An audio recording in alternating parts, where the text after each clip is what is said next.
Hello and welcome to the Moto2 race here in Spain. It is the second race of the day for the Moto category. And I'm a commentator, Megan Birch, but I will be handing over to TNT throughout this session and making slight comments when something interesting happens, like when there is a yellow flag. So right now, I shall hand over to TNT. About him earlier, the young Australian Senna Aegis is talking to Rachel. Senna, first time on the front row. How different does it feel when you can't see any bikes in front of you out here? What's the plan for this one? It's good, I tell you. We worked hard for it. Just missed out on pole. I'd be lying by saying I didn't really want pole, but oh well, this is good. I'm feeling really good. Pace is good, so yeah, I can't wait to get stuck in. Good luck. Thank you. Thanks. Yeah, it was less than, they were within hundreds of seconds at the front. It was so tight. I saw his dad when I walked into the paddock this morning, absolutely delighted with Senna's performance and, you know, managing to put things together now. And that's it, isn't it? To put the building blocks together and create that stable platform. It's so easy. It's only his second year in this paddock, so, I mean, he's doing amazing. You know what this track's like? It's such a short drag up to turn one, then an even shorter drag downhill into a hairpin corner turn two. Qualifying on the front row is huge. It takes you out of that danger zone. So, yeah, and he's got pace. It weren't a one-lap wonder. So, yeah, Senna's really impressed me. Sylvain's been impressed with Barry Baltas, big bad Bazza, going from the second row, and Rachel's got him now. Barry, second row. We know how fast those guys in front of you are, though. How important will it be to use them and try and get a great start out here? Yeah, well, we are doing a good job during the start of the weekend. We are feeling quite fast this weekend, so the pace is there. We just need to enjoy, but it's a track that everyone do 1 million of laps, so the race is always different, but we will enjoy and bring more points as possible at home. Good luck. Just about to embark on 1,000,001 in terms of laps, but it really seems to be gelling with this team, doesn't it? Yeah, it's made a massive difference. He was out of a ride at the end of last year. We thought he was out of the paddock, really. And it's funny how fortunes can change, and he's ended up now having Aaron Canet as a teammate. So you've got an experienced teammate. You can look at his data, you can learn from him. And he's taken this opportunity. I think sometimes you need to be shocked into realising you've not got this God-given right to be in this paddock. So actually losing your job at the end of last year, it was almost the best thing that could have happened for him. It sort of shocked him, his system. He's now got a second chance, and he's not going to let this one slip. Dennis Onchu from the second row, all action always. Yeah, well, we're talking about fireworks early on, you know, from the second row, Dennis Onchu, he will be very aggressive. We know I right, and he's been really fast, actually. He's been sort of top three pace, Dennis Onchu, so he could be on the podium. Yeah, looking very aggressive this weekend and clearly very confident. And another Calex starter in Diego Moreira. Yeah, which, strange season. I expected more from him this year. There's been the odd good session and the odd race, but in general he's been slightly off the pace, so he's almost out of place in fifth place, but I'll try not to say place one more time. Let's hope he can place really well in this race. Well, he did do it, but anyway. 12th for Cele Vieto, who you were just looking at. Just very quickly, what kind of race are we going to see here? It's going to get stretched out. Gonzalez is going to... I know, don't give me that look, I'm sorry. This is what... They need to stop him early. They need to stop Gonzalez early, absolutely. Because if he gets the whole shot, he's going to stretch the field. It is honestly a little bit of a repeat across all the classes, this really, isn't it? Because we're going to probably say the same in MotoGP as well. But that's the scene here, the spaceship in Jerez de la Frontera for your Moto2 race 2025. Your front row, Senna Aegis made it up there, Albert Arenas, and it's Manu Gonzalez in pole position, and Michael is alongside Gav. Thank you very much, Susie. Spanish 1-2 in qualifying, a packed house in Jerez, and a grid stacked with potential. Manuel Gonzalez is in pole position. He's got Arenas and Aegis right on his heels. So many hard chargers behind him.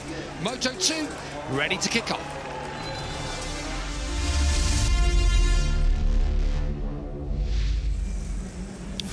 Welcome to a sun-soaked Sunday here at Jerez, where the Spanish stars have already risen to the occasion. Is there more to come now as we go in Moto2 with Manu Gonzalez scorching to a 4th pole position of 2025 with Arenas and his teammate Australia's Senna Aegis alongside him. Behind him, Barry Baltas, Diogo Moreira and Denis Onchu line up. There's Aaron Cadet, the championship leader, heading into this one, 10 clear of Gonzalez. He's got David Alonso, the Moto3 champ, alongside him, and Jake Dixon, so that's a stacked 3rd row of the grid. Then it's Philippe Salch alongside one of the surprise rookies of the year, Danny Olgado in 11th. Celestino Vietti rounds out that row after a crash for him during qualifying. There we see Joe Roberts on the 6th row of the grid. He was on the podium here 1 year ago. Further back down through the order, Tony Arbolino's the surprise. Not been a weekend for him at all. He's down in 24th. Sergio Garcia, of course, who was battling for the title in Moto2 last year, ended up finishing 4th with injuries. Had an injury to start the year. He's going back to fitness now, but for Sergio Garcia, still not quite there after he broke a metacarpal bone in his right hand. The worst place that you can have it, really, for a motorcycle race. At the start, championship leader Michael stands a pack, centres right. Can he rise to the occasion here, can it? He sounds confident. He's looked good all weekend. I don't know if he can defeat Manuel Gonzalez. I could be proved wrong, but it just looks like Manu's had a little bit more than everyone else, especially in the second part of the lap as you come around the fast right-handers. Aaron Cannett's, he's 10 points at the top of, or 10 points in front of Manuel Gonzalez at the top of the championship table, but this will it'll be one of those races because of the temperature increase up to 42 degrees on track, and typically it gets hot, it gets a little greasy, and that's where Aaron Canet finds a little bit more performance. So it could be a bit of a change around from the pace we've seen all weekend, where Gonzalez had a little more in his pocket. Obviously, we've seen Jake Dixon win twice this year. We've seen Celestino Vietti challenge up the front, but the Bosco Scuro riders this weekend, as we go on board with Dixon 3rd in the championship, the Bosco Scuro bikes, although they won here a year ago, have found that going a little bit more tough this weekend. Why do you think that would be? Yeah, it seems to be we spoke to Sam Lowe's yesterday morning. He was in the co-coms with us, and he was saying about the extra grip they got from the Bosco Scuro, but through this part of the racetrack, the grip from the rear pushes the front. I was talking to some of the riders, and they say the Bosco Scuro is a little bit stiffer in the front end. It's just not naturally turning through these fast right-handers, so just giving away a little. Could it be something to do with that new Super Soft SCX Pirelli tyre, the one that's used, you might have heard it talked about in World Superbike, just giving them that even more grip and doing something, because that's what they didn't have here a year ago. Yeah, true. We haven't seen the SCX yet. Everyone on the grid, apart from Joe Roberts, has chose to race that Super Soft tyre. Sometimes you throw extra grip in and it gives you no end of front end issues. Track temperature, Pirelli have just sent another one. It's over 40, it's 42 degrees, could be greasy out there. That is another little bit of information the riders will have to bear in mind. There is Senna Aegis, superb during practice all weekend. He's going to challenge, he'll be up for it, he'll be trying to challenge his teammate. The best we've seen so far from David Alonso, who was brilliant on the Moto3 bike, although crashed out in the race last year. In Moto2, 21 laps ahead, around one of the sport's true heartlands. The stage is set. Gonzalez mighty all weekend. Can he soak up the pressure on home soil? A bit of a wheelie from Barry Baltas behind him. Senna Aegis got away great from the outside of that front row inside, I suppose, as they go down to turn 1. And now you just see Arenas is being swallowed up by Diogo Moreira. And around the outside, Denis Onchu, aggressive early on. It's Gonzalez leading. Moreira really takes almost on the curbs on the inside. Oh, and we've got a crasher. Alonso Lopez it is, who's gone down on one of the Bosco Scuro machines. He's going to have to rejoin at the back. Senna Aegis, he done well there in those first couple of corners. He's coming. He's straight looking to make a move immediately on Manuel Gonzalez. Diogo Moreira feisty into turn 2, but Senna just closed the door. Someone we haven't talked about who's at pace this weekend is Denis Onchu, who's actually sat the fastest laps of the weekend, quicker than pole he went.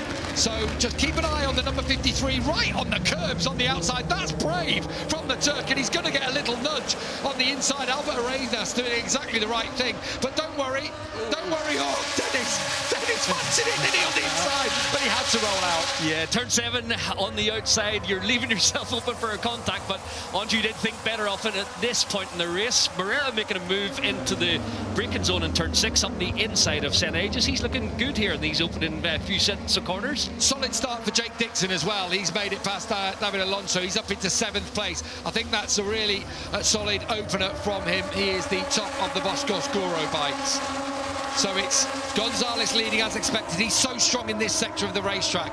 Moreira, it is, who is leading the charge behind him. It is good to see Arenas going to have to go a high line. He's riding so close to the rear tyre of Aegis. Someone else gone down in there. David Alonso has slid out. Oh my gosh, first lap Moto3 last year, that corner. First lap Moto2 this year. Yeah, looks like a carbon copy of 1 year ago in a very different position. Mired in the pack a little bit. After having a solid weekend, that's a disappointment for the young Colombian. Did you see Barry Valdes there in the final turn? Having another 2 for 1. He was up the inside of both Anchi and Albert Arenas. I think it was Daniel Gardo, just to jump in. I'm pretty sure it was Daniel Gardo. I've just seen the pink of Alonso's helmet further back down the order. So I'm pretty sure it was Daniel Gardo who's gone down. So thankfully, David Alonso, all the Colombian fans who just switched off, hopefully they'll come back to us now because he is still in this race. Sorry, Michael. Yeah, sorry, I called it wrong. I just seen what I thought was Alonso's helmet, but yeah, they do wear 2 different brands with Bell and Arrow. So, still Gonzalez leads, Moreira 2nd, Aegis in 3rd, then Barry Valdes in 4th. Has looked strong all weekend. Arenas is the block at the moment for Dennis Onchu, and then a slight gap back to Jake Dixon, who's under pressure from Isan Guevara. Where's that come from? Up 6 places from his grid position. Wow, that's a good start from Guevara, who's been languishing down right at the back of the field all weekend. That's Onchu running wide. So that's 2 laps in a row where at turn 6 has cost him. Yeah, the heavier fuel load at the moment just seems a little trickier for Anju to be as consistent. And he's lost a bit of ground, stuck it behind Albert Arenas. They've just lost touch with the top 4. Anju will come back for sure, but not as consistent as he's been throughout the weekend in terms of hitting those apexes. We heard from Aaron Canet in that interview before. He's down in 9th place, just behind Dixon, who has been passed by Isan Guevara, who becomes the top Bosco-Scuro by contract. The fastest rider on the circuit is Barry Valdes. There he is, the number 7, the Belgian youngster, who's had a really solid start to the year. 4 finishes, 3 of them in the top 7. You'd have to say that's an excellent start, and he's got away well here. Yeah, he's having a go. He's seen the rear wheel off the ground, breaking into turn 2, getting all lively, but he pulled it down. Didn't cost him any time. He's going to find a way through on St. Aegis before too long. We know with Barry's riding style, typically aggressive, all action, overworks his tyres on occasion, and he is on the super soft rear. So at the moment he's going forward, but can he maintain that pace? I feel like Gonzalez at the moment just dosing it in these early stages. Just finding his rhythm, as you say, full fuel tank. Here we go again, Dennis Onchu on Arenas. This time, gets it stopped. No way back on the inside on this occasion for the former Moto3 world champion. And Onchu takes 5th place from him. Now, I think Onchu has the kind of pace to run right at the front. A few little mistakes, but he's just steadied the ship on this lap. Into turn 6, he went up the inside but didn't go wide, so he just needs a few good corners and he will be getting back across to the top 4. Not sure what happened to Jake Dixon, but in that first sector he lost 2 positions to Canet and Vietti, who both came through on him. We know that Jake sometimes in the early stages of the race just takes a couple of laps for him to feel those tyres underneath him, and if he just has to keep the rhythm going. Someone was sat up there, wasn't there, in the chasing pack as Valdes attacks Aegis and runs him a bit deeper. Look, I thought he'd lost the front there as well, Valdes, but he got through. It's a hard move. It is. Turn 13 is a difficult one to pull off without contact, but Aegis, he's wasting no time to fight back into turn 1, although Valdes a little better on the brakes. So Valdes gets through. He is running a decent pace. Now Gonzalez, fastest lap of the race again, a 140.3, trying to impose a rhythm on this race. I expected Canet to be in this group, but he's lost touch. He is in the battle with Vietti, Dixon, David Alonso and Philip Salach. So, yeah, despite Canet having good pace this weekend, just not getting the start. And whenever that happens in Moto2, it's a struggle to get back from there.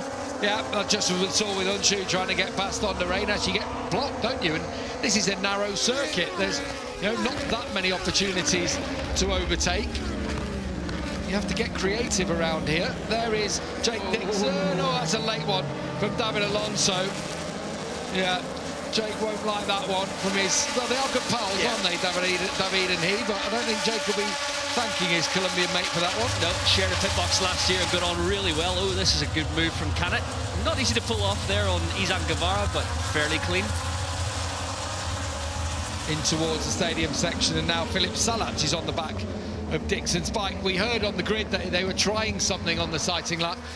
When you don't have warm-ups, a setting that you've thrown in there, he said we're treating it like a test, and I suppose that's the situation if they know they're not going to be able to challenge for the podium. Yeah, Jake honestly looked better than he sounded confidence-wise in the grid. He definitely didn't sound the buoyant Jake Dixon we've seen of late. This weekend we've seen he and Salac ride together a lot with fairly good rhythm. We talked about it, we said the race pace is going to be 40.5 to 41.0, and well, it's actually maybe even a little bit faster at the moment than we thought, because sometimes it drops into the 41, so the front group are moving here.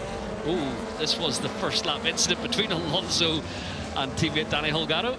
So actually, I mean, it was Holgado attacking Alonso. Alonso didn't relinquish, and it's Holgado who goes down. Yeah. That's teammates not really best pals. No, I think tensions could be a little bit strained between those two after this one.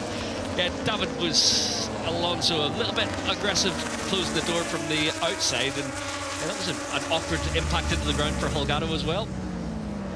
There's Vietti now, who's got ahead of Canet. So Vietti coming back through the field, qualified down in 12th. He crashed towards the end of qualifying.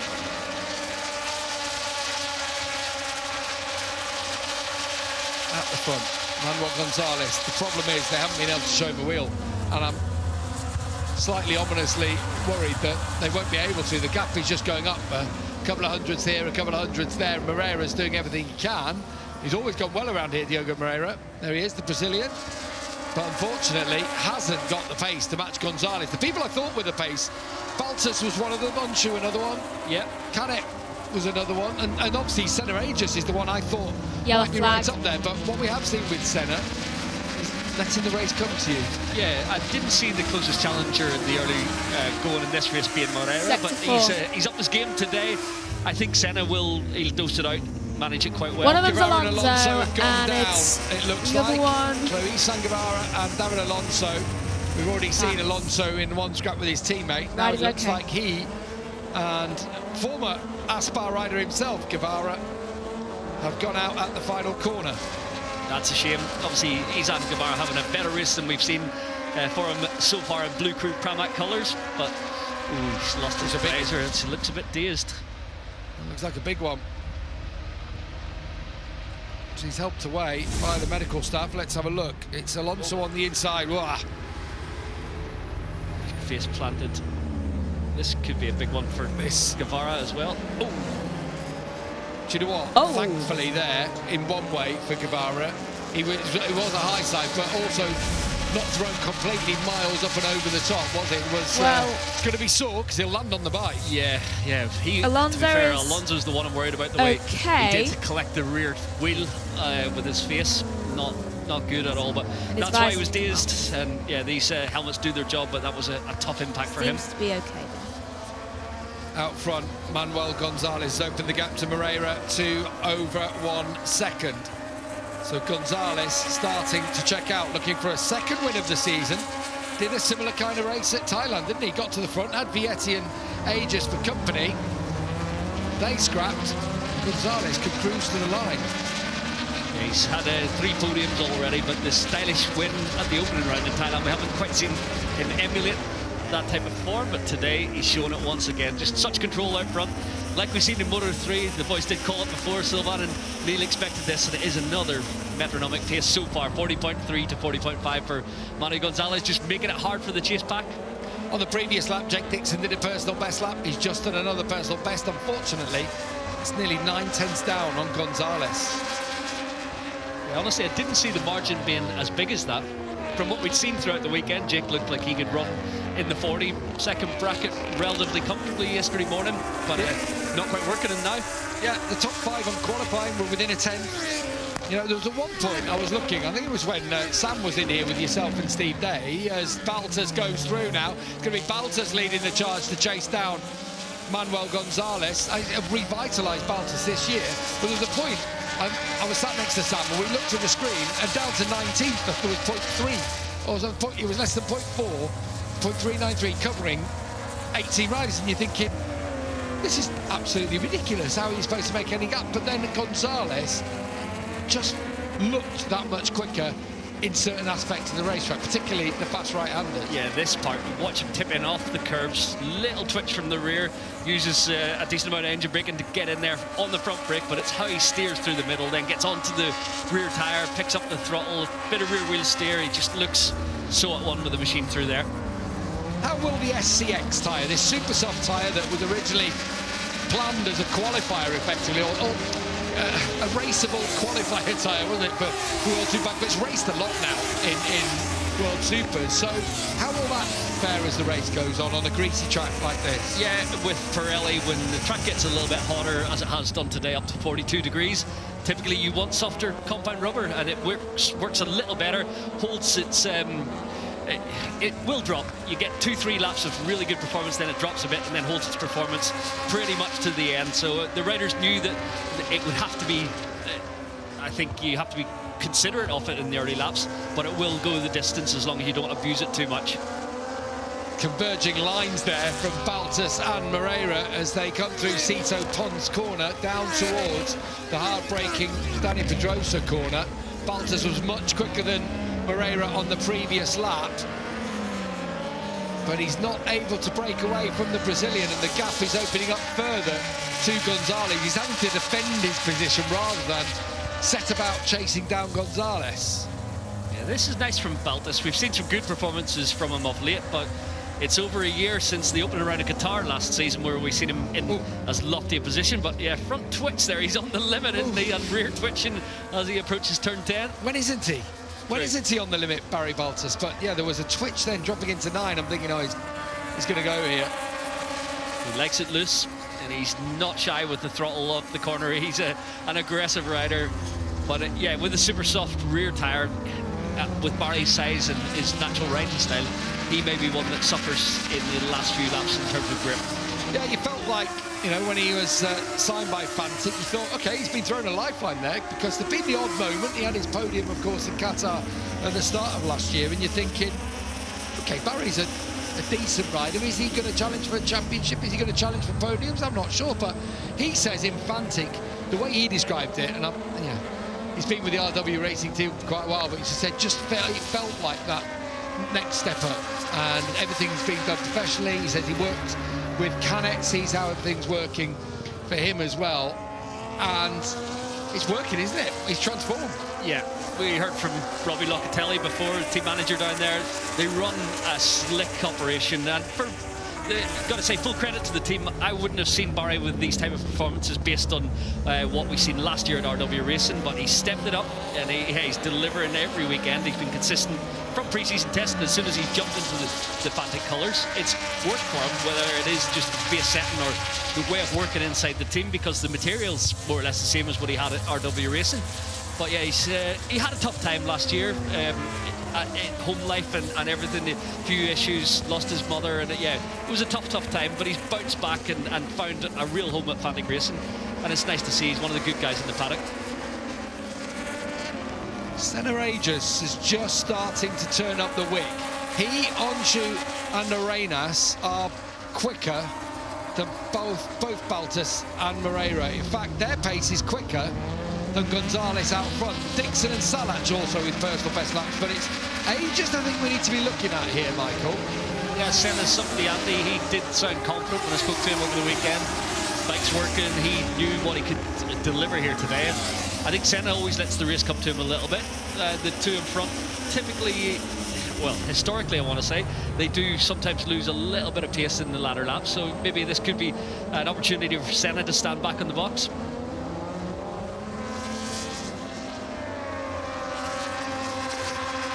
You see that previous lap. Again, Aegis a couple of tenths quicker than Baltas and Moreira. Again, Baltas that wider line, doesn't he? On entry in there. Moreira more classical kind of line through it. Finishes the corner off. Gives Moreira no opportunity. Moreira's like a throw it in hard on the brakes, and they're deep on the brakes. He's deep there, a lot of load into the front tyre. Good at decelerating into the apex and steering a little with the rear on approach. But yeah, he's comfortable with the bike on the move.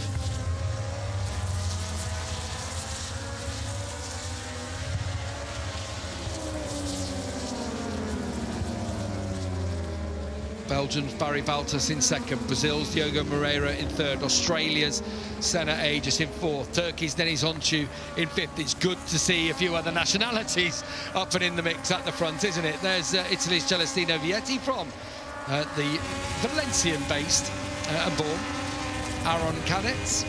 Yeah, the 100-odd thousand fans that have turned up today, the majority do want to see a Spanish flag at the top step of the podium and the anthem ring out around here. Manu Gonzalez could make that happen, but yeah, as you mentioned, it's nice to see a lot of different flags waving with pretty much the entire group there down to Arenas again. It has been a bit of a Spanish domination this weekend across the board, so yeah, there's a good representation up in there. And it's Dixon in 9th, Salac in 10th for the UK and for the Czech Republic. Joe Roberts for the USA in 11th. He's made good progress. He's ahead of his Andalusian teammate Marcos Ramirez. Huertas, the World Supersport champion, is there in 13th. Dutchman Colin Fyatt in 14th, and then a gap back to Tony Arbolino, last point scoring position in 15th spot. Yeah, it's funny, I was watching Red Bull rookies this morning and I thought, you know what, there's a lot of diversity in terms of nationalities coming through the junior ranks at the moment. It is dominated predominantly by Spanish and Italian, but yeah, you looked this morning, there was Americans up there, Argentinians, there was I can't remember who will end up at the podium, Malaysian, Indonesian up in the mix as well. Yeah, it's good to see that these junior talent systems are working and feeding fast riders from various countries around the world. Has it been a conscious decision, do you know, about the rookies to not necessarily go the straightforward Spanish route? I understand they got a Spanish female rider in Alejandra Fernandez who had a good ride. She picked Lucas Brown, I think, to points today, and you know, not taking maybe the easy route and going for the big Spanish names. Is that deliberate, or is it just how it's worked out? No, it seems very deliberate. When you speak to the guys at Red Bull, they want diversity, they want opportunities to be given to underfunded nations in terms of their junior categories and their national championships. So we've got two Brits in there. We've got Sullivan Mounsey and Lucas Brown. I just mentioned they pushed from the Asian markets as well with Malaysia and Indonesia. And yeah, I think there's always going to be Spanish riders for sure. But yeah, they're always looking to see what other nationalities can be represented. Christian Daniel Jr., the American, took his first podium, didn't he? Yeah. Earlier today. That was really pleasing to see. He is a sparky character. He's been in Spain for a very long time, him and his dad. Yeah, they're both. I've loved speaking to his dad over the years in the paddock, and I'm pleased for him. I think Sasaki's had another crash this time at turn 1. Is that his third of the weekend? Yeah, I think so. Unfortunately, the nightmare continues for Ayumu this weekend. It's been a tough one. He just needs to box it off and get back on the horse in Le Mans. He's alongside his teammate. You know, he was alongside, should I say, Zonta van der Gerberg, so it's not, you know, the end of the world. Yeah, he's riding the same pace as Zonta. He's having a good run, but it's just been a tough one physically for him with these crashes. And mentally, the confidence does get sapped a little. Oh, a little twitch from Baltus from the rear tyre in the middle of the corner. So many already for Baltus, but it's like he quite likes it. You know, he's from Belgium up there. He always has Mete as the sponsor. He doesn't mind it loose, does he? Nope. Barry likes a bit of Supermoto. I was thinking we're talking Red Bull rookies, and we didn't even mention the Aussie who won, Carter Thompson. No, of course, yeah. Good to see as well. So yeah. Yeah, despite a long lap penalty as well. Ooh, that's tight between Vietti and Canet, battling for 7th, which seems strange, isn't it? Oh, that's onto the green paint for Vietti. That's that little wobble, and then on the green paint. So that's one to add to his list. Remember, you're allowed 3 track limits excursions. There's track limits at turns 5 and 13 you have to respect. You see them just on the inside here at turn 2, but that's just so you don't cut the corner. 3 of them, you get a warning. A 4th, and you're right on the brink. If you get a 5th, you'll get a long lap penalty.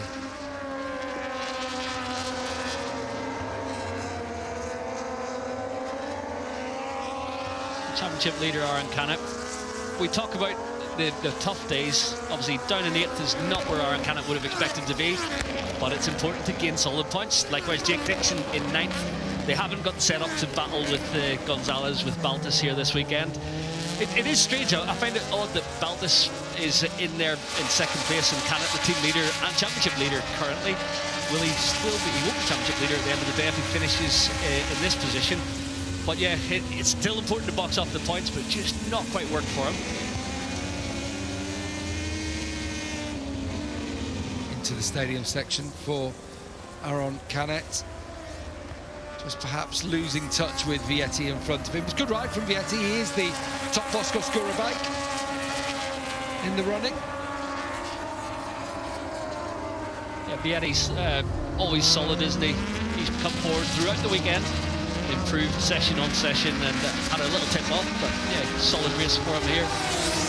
Jake did seem to up the ante a little bit. He's been consistent with his pace in the low 41-second range, but yeah, not enough to bring him forward into the battle with Canet and Vietti.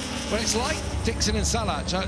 Steve sent me a message from the grid to say it's like they're plotting something out here that we have seen now. They've clearly seen that they're a step behind, and it's almost a conscious decision. I know Chaz has been working, Chaz Davis has been working with them this weekend on a few bits and pieces, but let's work together. Let's work this out. Let's ride around on the track together. I know when Jake said it's a test, that's not Jake Dixon that we know, is he? No. He's out there. He wants to battle for the championship, but clearly it's not working. Let's find what the problem is, because we don't want this to roll on to the next races. Exactly. He turned up in Argentina. The bike looked awesome from the first pre-practice, and he carried the momentum all weekend. Done the same again in Texas. In Qatar, it was a tough weekend. In the race, he was pulling a decent result out of the bag before the crash. It was going to be solid points. This weekend, still points on the board, but yeah, you're going in here trying something with the bike to improve it ahead of Le Mans and turn things around, but that is a different approach from Jake Dixon this year. He's prepared to accept those tough days. If it's only a 9th that's available, then you've got to accept it. You've got to get it home, and then fight back whenever you've got the speed in Le Mans. Joe Roberts and Marcos Ramirez battling for the American racing team. Ramirez, a local lad. He's got Captain Andalusia helmet, but I was expecting a bit more of the old Andalusian flag that we've seen from him before. Usually we do here, but this is a good ride for, well, two rookies together here, but the World Supersport champion, Adrian Huertas. This is the best performance for him in his short Moto2 career, only his 5th race. Up inside the points and being chased by Colin Fire, also a rookie. As we've seen from Fire, really, isn't it? We have seen him up in the points, if I'm not mistaken. Fire, yeah, he took 10th in the USA, 13th in Qatar. The USA, of course, was in damp conditions.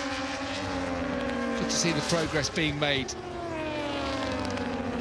Out of these three, I think Senna may have the more tire or more rhythm at this stage. He just looks, every shot I've seen him slightly more settled than at least Baltus. Moreira's perhaps got something to fight with, but yeah, Baltus just looks a little bit more on the move. Well, you can just see his bike there. Look at it. Look at it yawing down in, and again, Aegis, as Moreira did the same.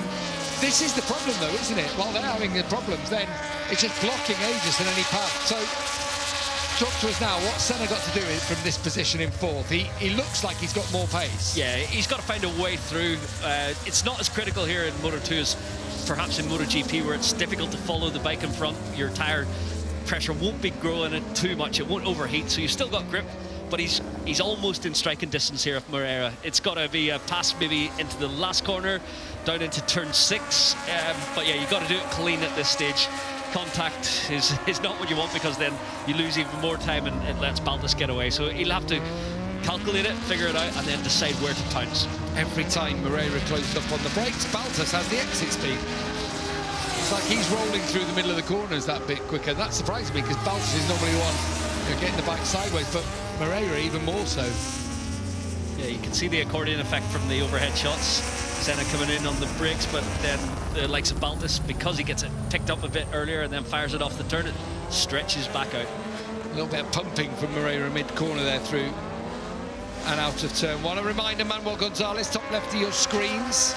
We're just under 6 laps remaining in this race. He is leading by 3.6 seconds as Daniel Gardo makes it back to his team. maybe a little bit sore as he sits down. Still no update on David Alonso and Isan Guevara, but hopefully both okay. They have gone to the medical centre. Again, it closes up. Balta's making himself hard to pass. Moreira the same. Aegis just has to hope that in these final laps he's going to have that extra little bit of tyre. But at the moment, just not able to get close enough. No, actually, on this lap, I've just noticed a few little twitches from the rear tyre of Senna Aegis as well. He's pushing hard, but it's not quite got the grip maybe that he had a few laps ago.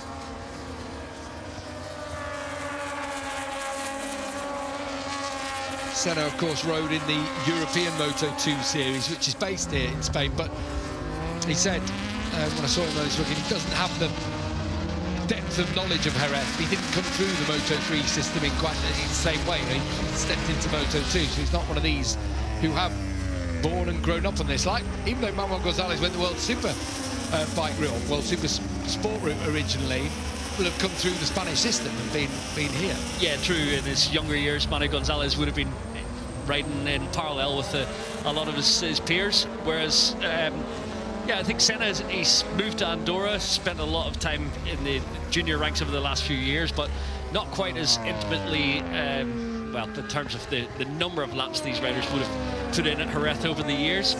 He's faster around this place though, but yeah, not quite as well versed. Right, let's have a ride on board with Manuel Gonzalez. Let's have a listen to him as he goes down to Dani Pedrosa corner.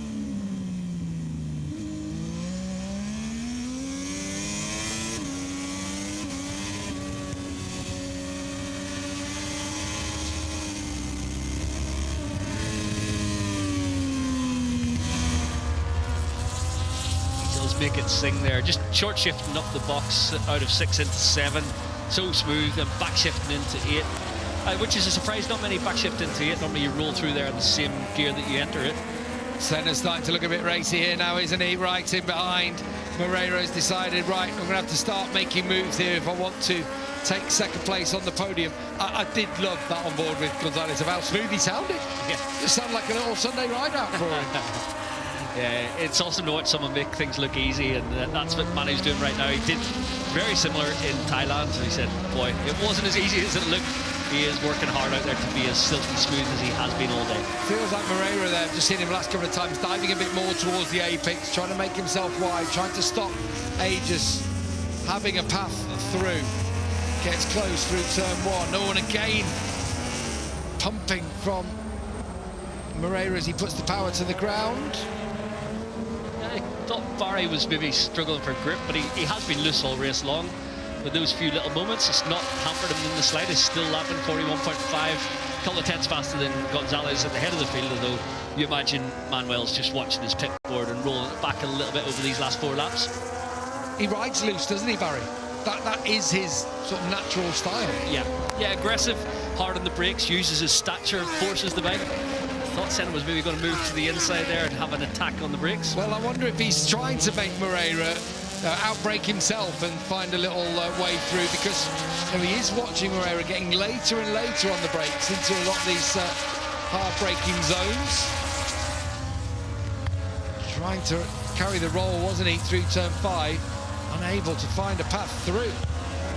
Balta second, Moreira third on the 10. Number 81 is Senna Aegis. He's scrapping for silverware. And on this part of the lap, Moreira looks maybe stronger than Senna, although, yeah, Senna's certainly lining up a move, but it's not going to be easy here. These both riders are losing a little bit of contact with Barry Baltas. He's put 6 tenths into Moreira. Baltas again, just looks a little bit loose. There's a yellow flag further back down through the order. I think can't quite see who might have gone down, if anyone. Maybe someone just running a bit wide. Dani Pedrosa the corner. Right, it's Alonso Lopez who's crashed out for a second time, and that's got to be the end of his race now.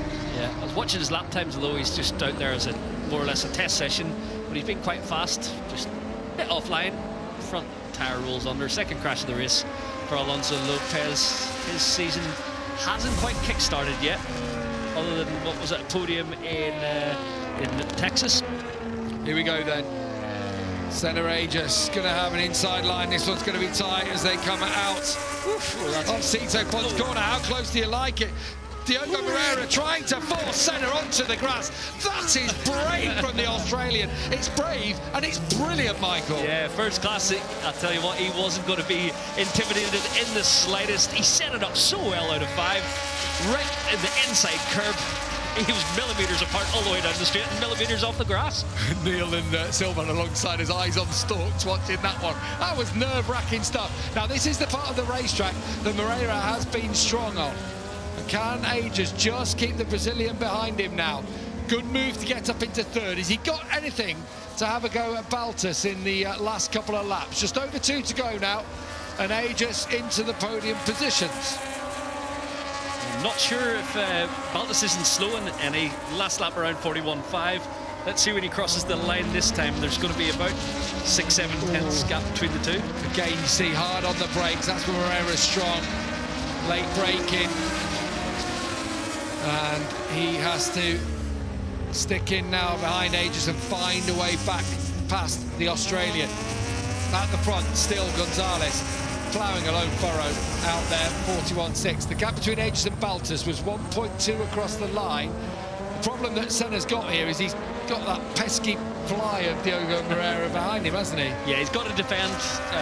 He's got to push on, though, I think, over this penultimate lap and see if any mistake befalls Barry Baltus. I don't think one's coming, though. It's a well-worked move, this. It's not, you know, how many times do you really see people... I know he passes eventually on the brakes, but actually, the way he's made that pass there is by riding the tighter line and attacking the exit at 5. Yeah, set it up on the exit of 5. It was very nicely done. He was alongside, all the work done. Just had to hit his marker in the braking zone, despite coming from a really different angle when you've been put all the way out to the grass, pretty much. There you can see the side of their tyres getting a real workout. Aegis in front of Moreira on the Ital Trans machine.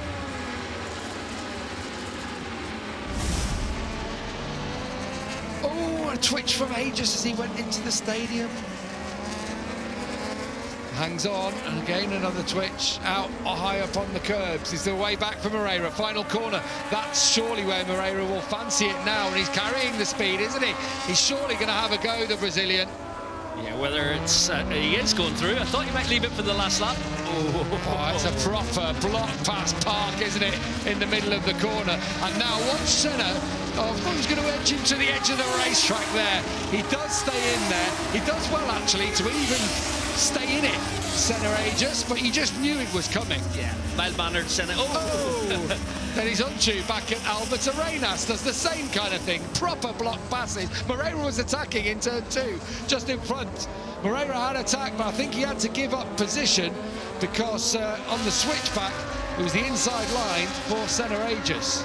There's been a good last few laps from Baltus. Obviously, he knew the threat was there, but he's up the ante and he's got a comfortable margin, almost 2 seconds now over Aegis. But this battle on the last lap for the final step of the podium, it's going to go all the way to the final turn.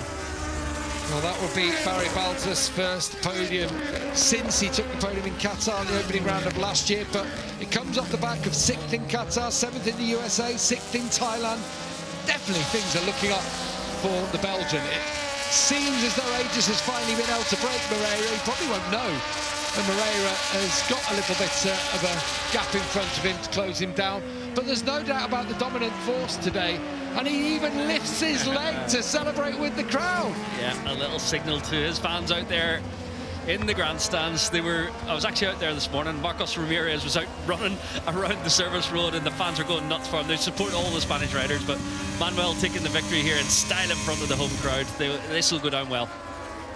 He's a really good character, is Manuel Gonzalez. Very straight, very neutral, isn't he? He's got this kind of aura about him of confidence and professionalism, and it has taken him to take victory for the 2nd time this year and reclaim the lead in the World Championship. If it all stays the same behind him. Barry Baltus back on the podium for the first time in over a year. Senna Aegis takes the podium for the 2nd time this season, another 3rd for him. Diogo Moreira is 4th, Onchu is 5th. Arenas 6th, and it's Vietti, Canet, James Dixon took 9th in the end ahead of Philip Salat rounding out the top 10.